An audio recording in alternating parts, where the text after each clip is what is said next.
You're the last one alive. It's up to you, Agent.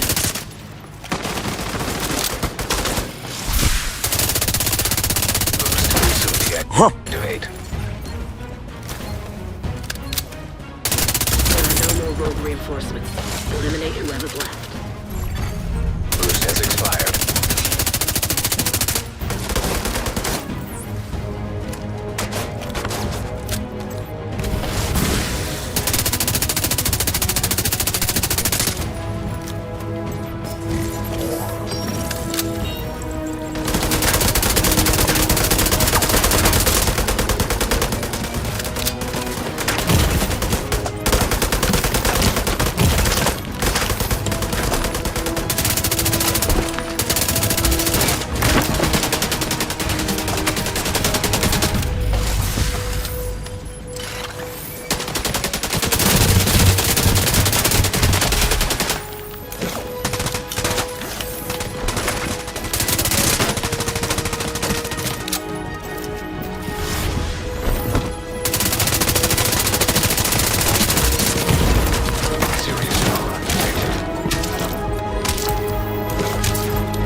A few moments later.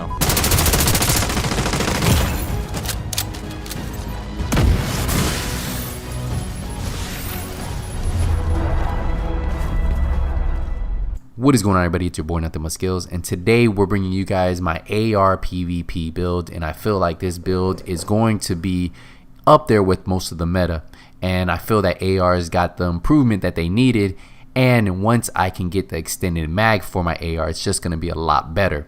If you see in this build, I am running a 2 offensive, 11 defensive, and 7 skill power, and we're going to break down everything in this build in a second.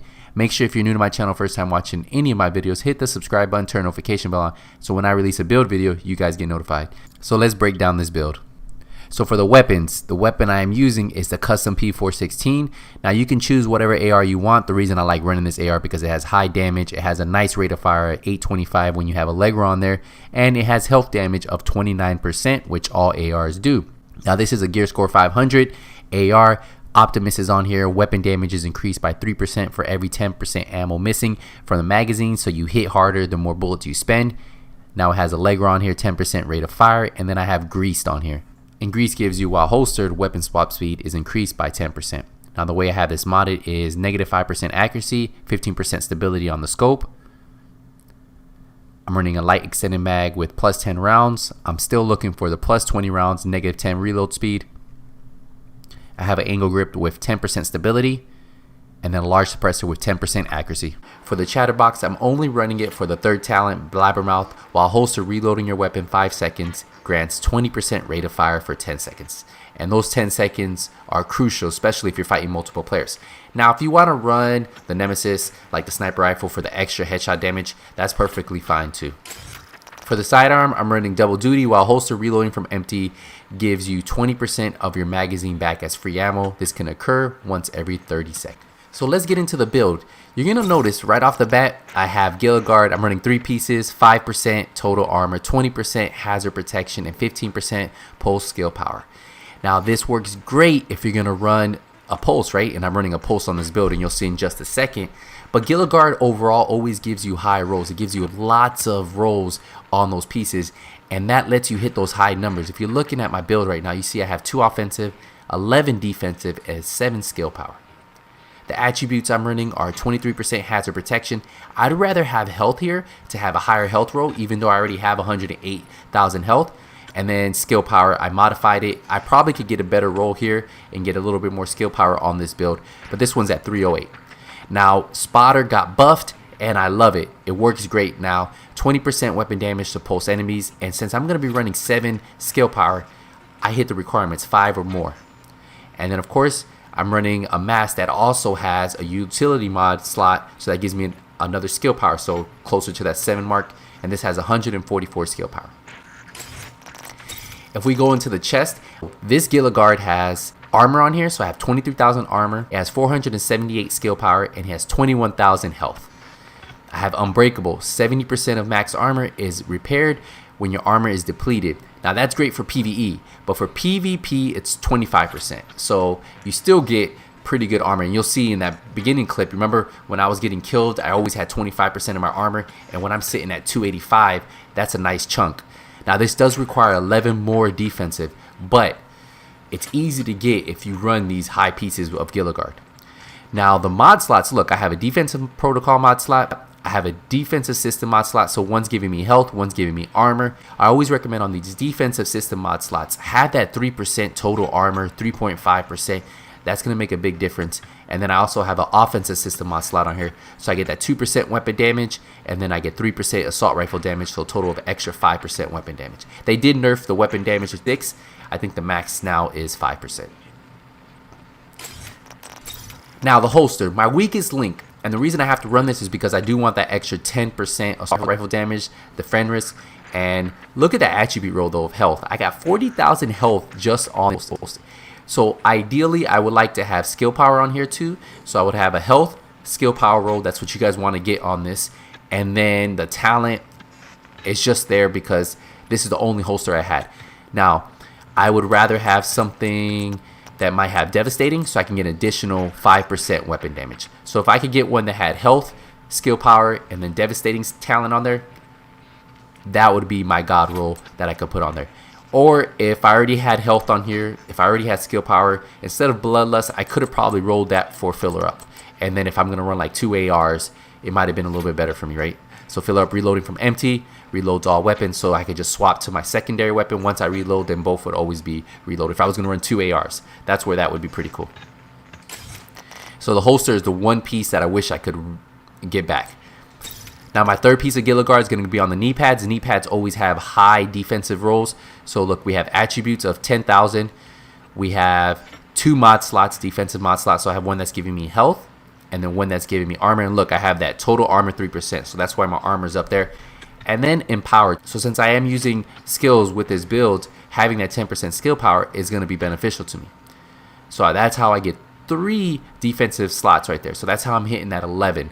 Now if we get into the gloves aren't the best, but I don't really mind them. Alp Summit, they gave me 10% cooldown reduction.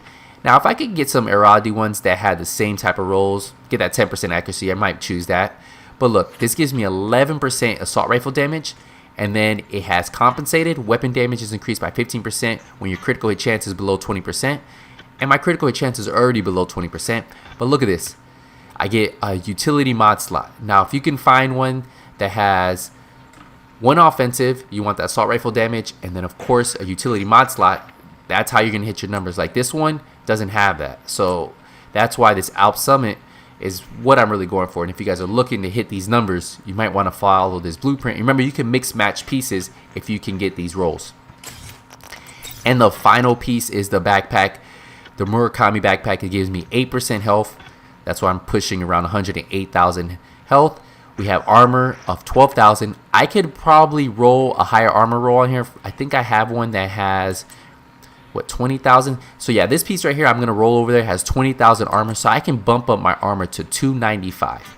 I'm a little low on electronics, so that's why I'm not doing it. But if I can get this armor to around 20,000, that cooldown reduction doesn't bother me at 8%. I need that skill power right there. Then we have the skill power at 342. On the ropes is active because I'm hitting 7. Weapon damage is increased by 25% when all skills are on cooldown. And then harden. You want to have harden on one of your pieces for that 10% armor.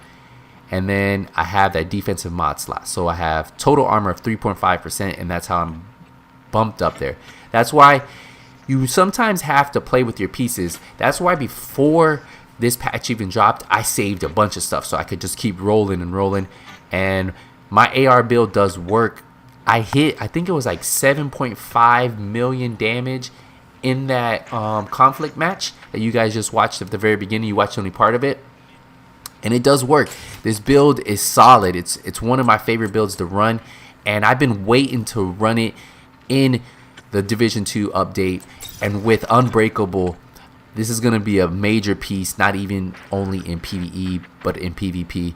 I can see Unbreakable being really great for PvE if you're running solo, right? Because imagine getting 70% of your max armor back, and within PvP getting 25%.